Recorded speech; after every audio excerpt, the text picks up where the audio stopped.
This is Pandora, my 1,000-gallon cloud rainforest vivarium, home to a vast array of plants, fungi, and creatures, all interconnected in a delicate food web I've watched develop over the past 4 months.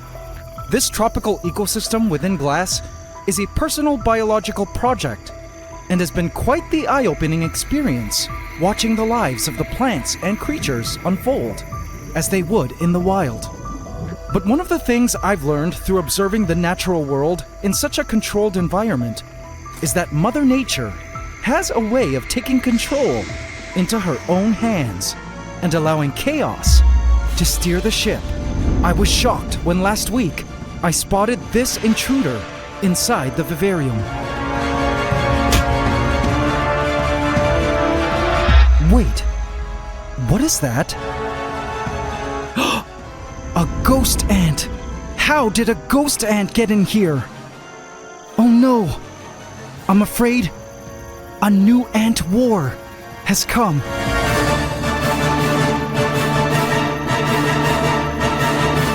Welcome to the Ants Canada Ant Channel.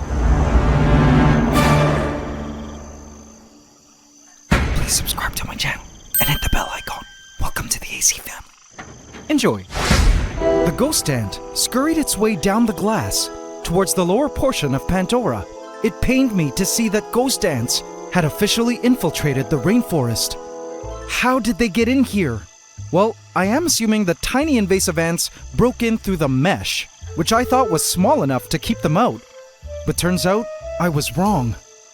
The ghost ant proceeded to explore the asparagus fern, and soon exploded in speed with excitement, exploring new lands it knew was a jackpot discovery. It was one of the many scouts that the main colony had sent out, and this ghost ant would be reporting its findings back to its colony to let it know what it had seen, smelt, and tasted in these lands.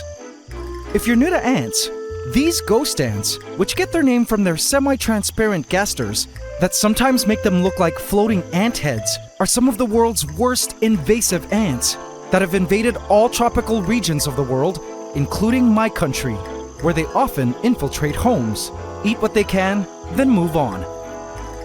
They are tiny ants, but thankfully their queens are too big to fit through the mesh of the vivarium. Or at least I hoped. Even still, a barrage of ghost ants sweeping through the rainforest could be disastrous.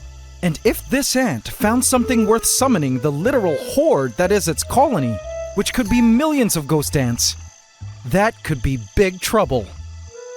Now I didn't know it yet, but this ghost ant did find something of value, a highly prized resource to its colony here in Pandora.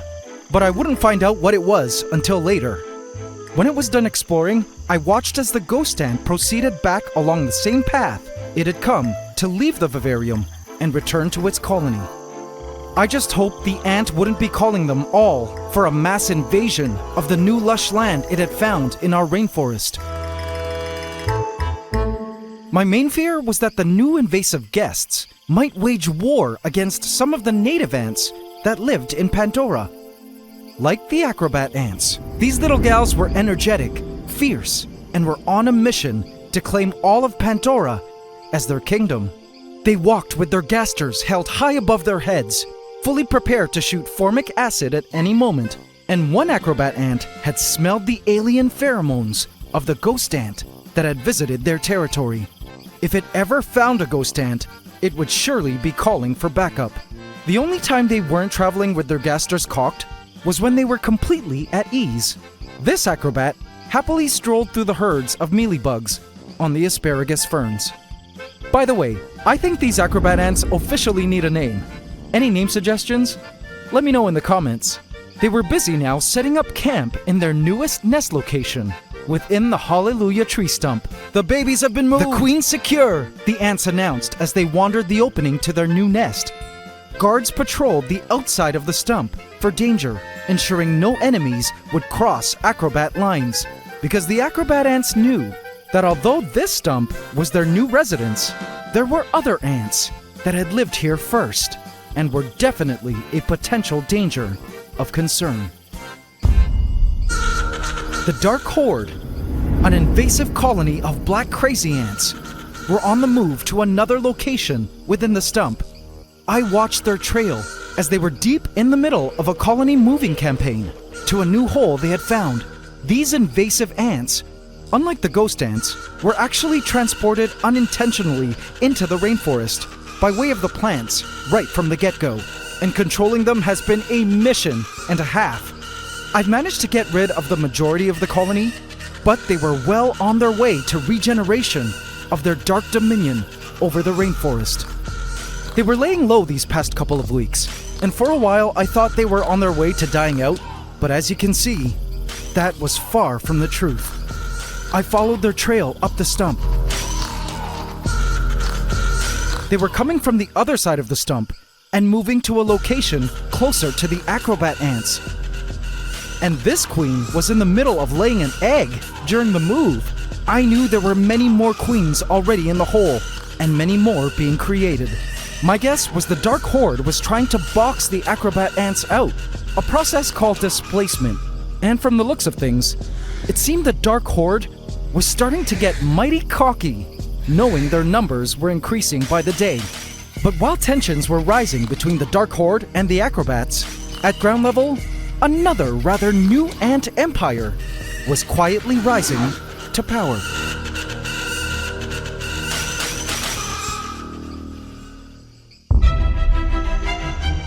Gnome ants, which I only started seeing in the forest just a few weeks ago, were now the primary dominating ants of the forest floor.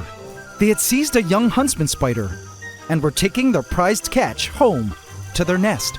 I loved watching them coordinate transporting such a massive kill.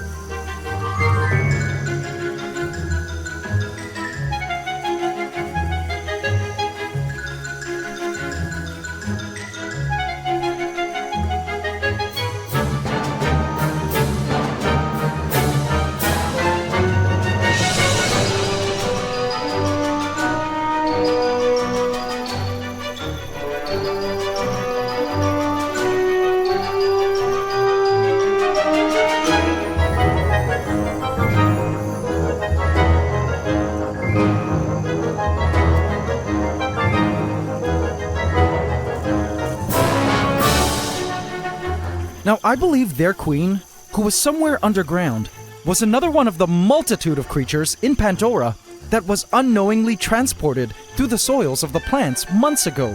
But we didn't get to see the workers until just recently. I don't actually know their exact species, but they sort of resembled a tinier version of fire ants. Watching them masterfully handle this killed spider was evidence that they were a tiny yet terrible force to reckon with as far as ants go.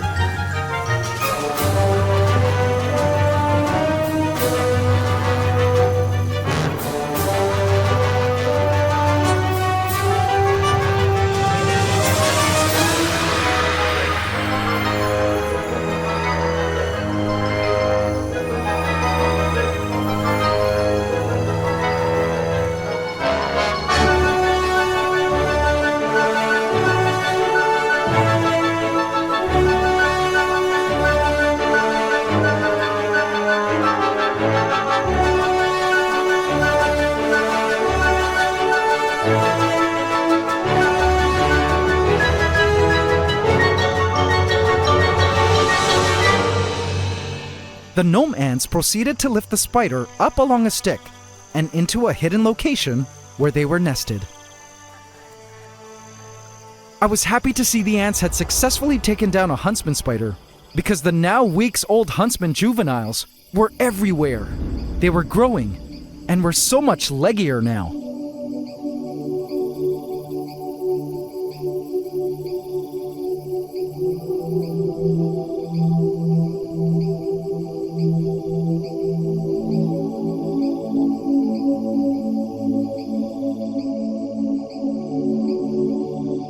I found this scene rather peculiar.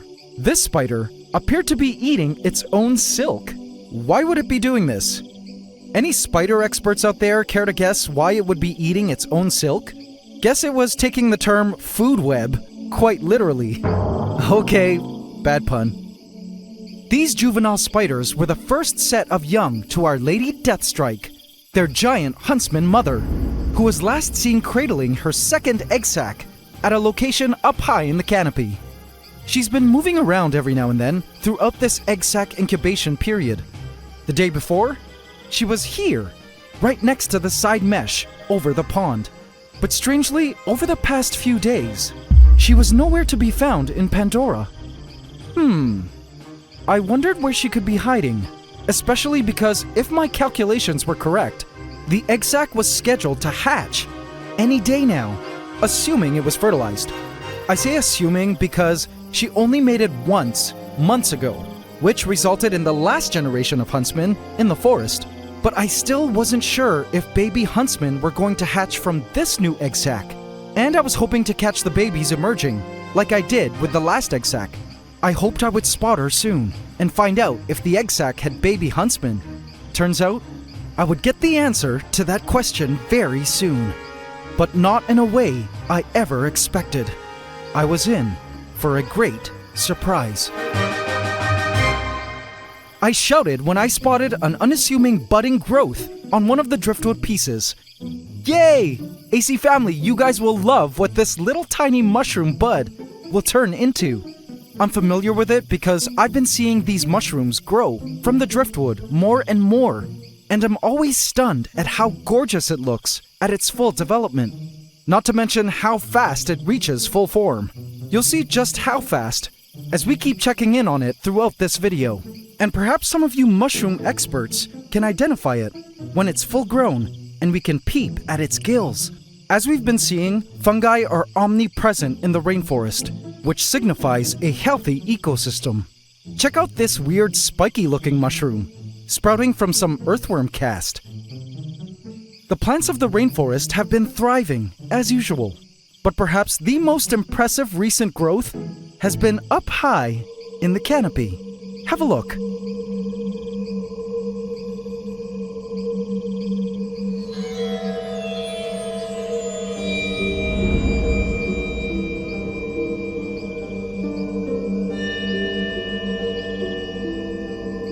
The recent death of Stanley, the bush cricket that used to ensure minimal new plant growth in the rainforest, gave the plants a complete unbridled freedom to grow and expand, especially up high in the canopy.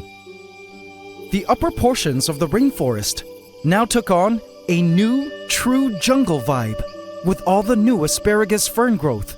It was so beautiful. Even the vines themselves were sending out new leaves and tendrils to greet the energizing sunlight. But my plant trance was suddenly interrupted by a movement in the asparagus ferns. The ghost ant was back, and this time, it brought a friend.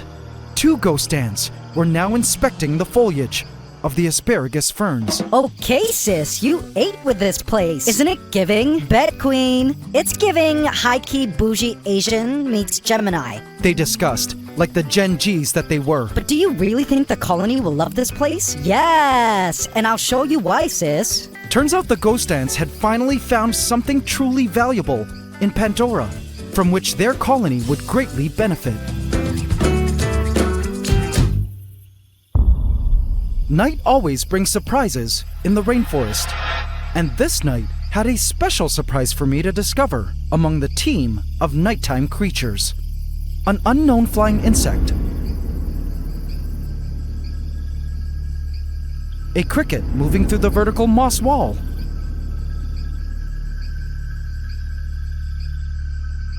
an acrobat ant wandering the plants, where it eventually found a mealybug to milk honeydew from, a young roach feeding on some rotting banana. The tree frogs, as always, were out hunting for prey.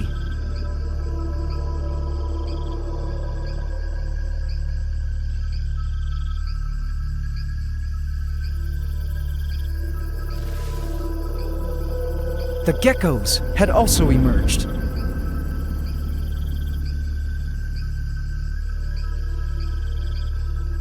Beneath the stump, I spotted Rocksteady, our resident rhino beetle, feeding on some rotten fruit. I also spotted a carpenter ant filling up, then disappearing into the darkness. But what I spotted next was truly magical. I scanned the termite mounds, which were growing little by little in this area beneath the stump, and when I shone a light deeper into the cave, I smiled.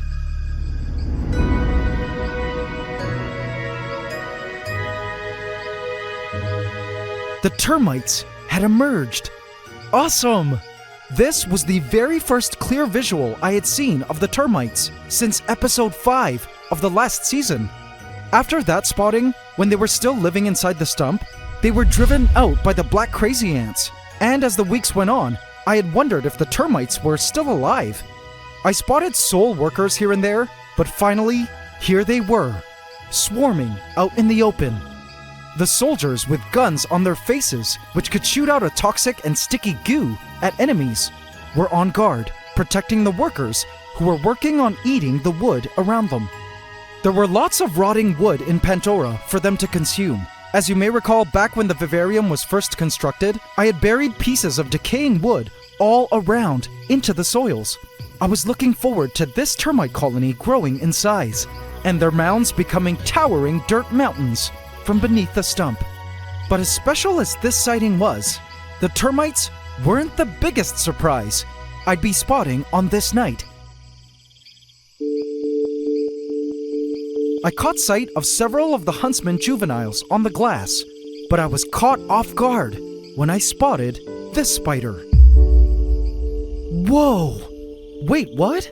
It was a baby huntsman, but this was no juvenile. See its size next to the mealybug? This was a newborn spiderling. No way! As I looked around some more, I spotted another. And another. The spiderlings were everywhere. Lady Deathstrike's egg sac had hatched. It was fertilized. How amazing! But where was Lady Deathstrike hiding? No matter where I looked, I couldn't find her even at night. I resolved to try looking again for our second-time huntsman mother the next day. But nothing could have prepared me for the events that occurred the next morning.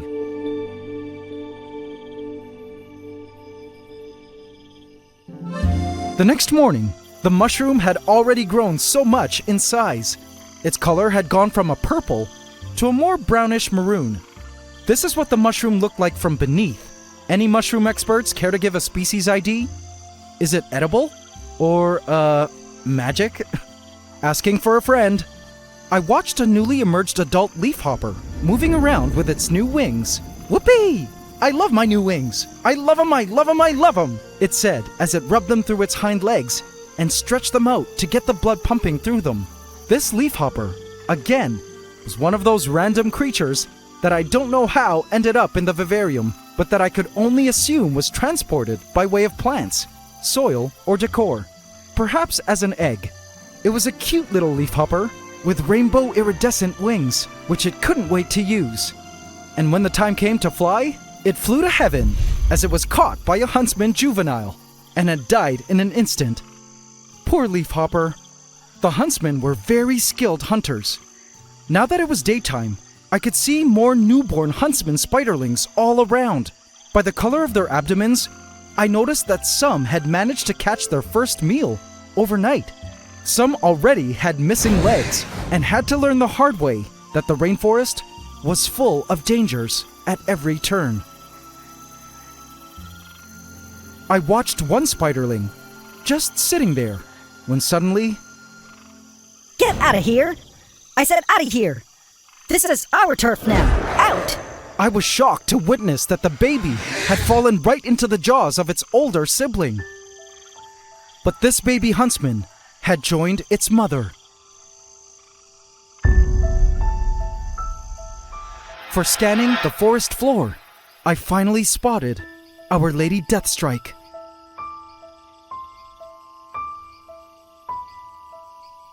Crumpled up and dead. No, I never expected her to pass away like this after the birth of her second round of babies. But there she was, lifeless, and spirit having left across the Rainbow Bridge. It pained me to see that our giant huntsman mother, whom we followed dedicate her entire life to raising her 2 sets of children, had completed her life's purpose and expired. And so goes the harsh circle of life. As I gazed at the lifeless body of Lady Deathstrike, though my heart was filled with great sadness, saying goodbye to a legend of an arachnid, I did notice a variety of creatures coming to make use of her body. Dwarf ants had come around and began to feed.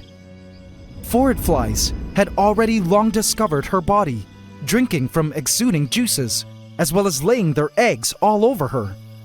Mites and millipedes and soon worms would soon come to collect the food they could get from Lady Deathstrike's carcass.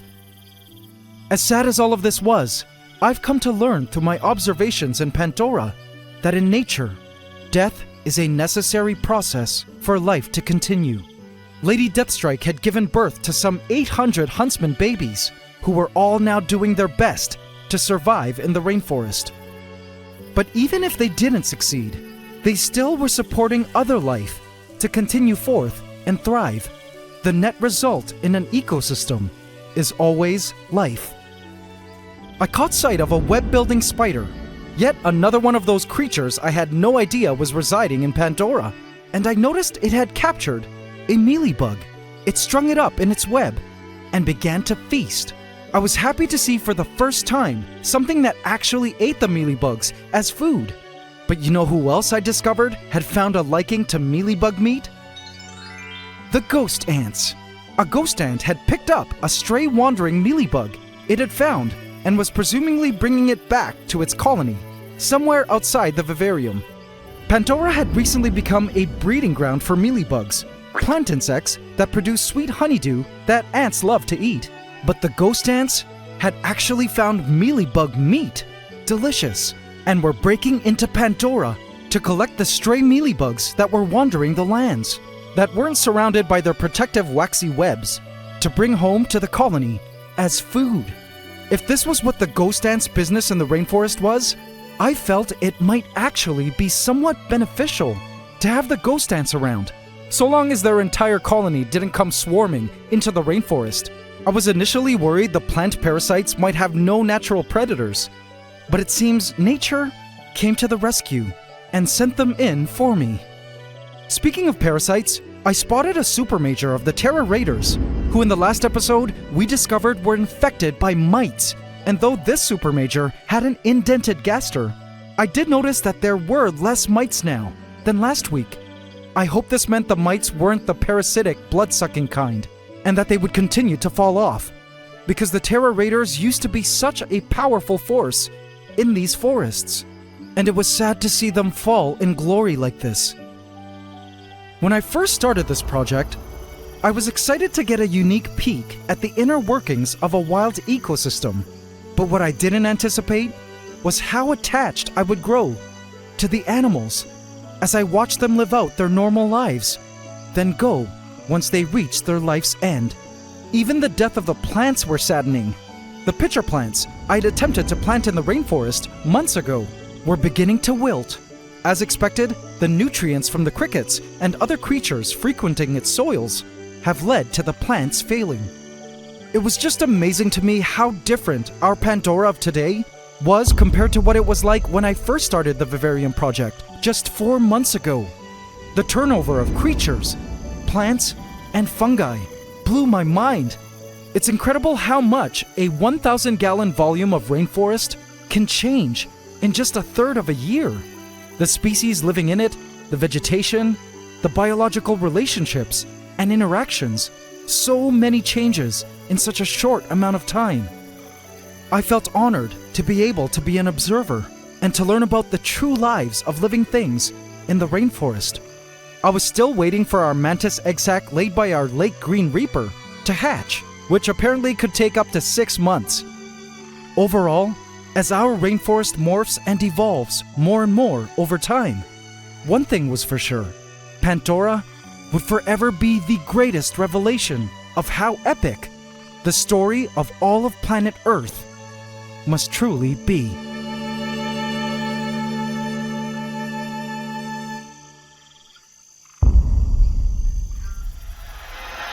But AC family, so many of the creatures of the rainforest have had the opportunity to pass their genes onto the next generation, from Lady Deathstrike to the Green Reaper, the crickets, millipedes, and land planaria. But for the longest time, I've been hoping to find a mate for another very beloved creature in the forest. And today, I had some great news for our resident golden dragon.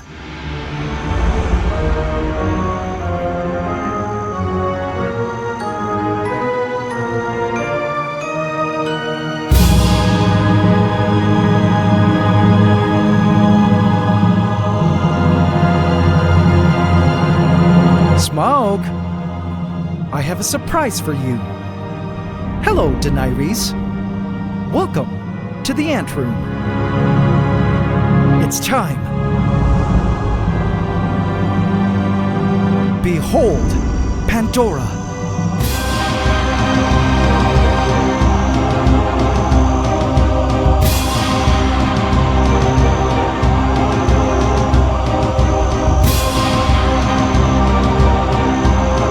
Your brand new kingdom for you to rule with an apex king. Be free.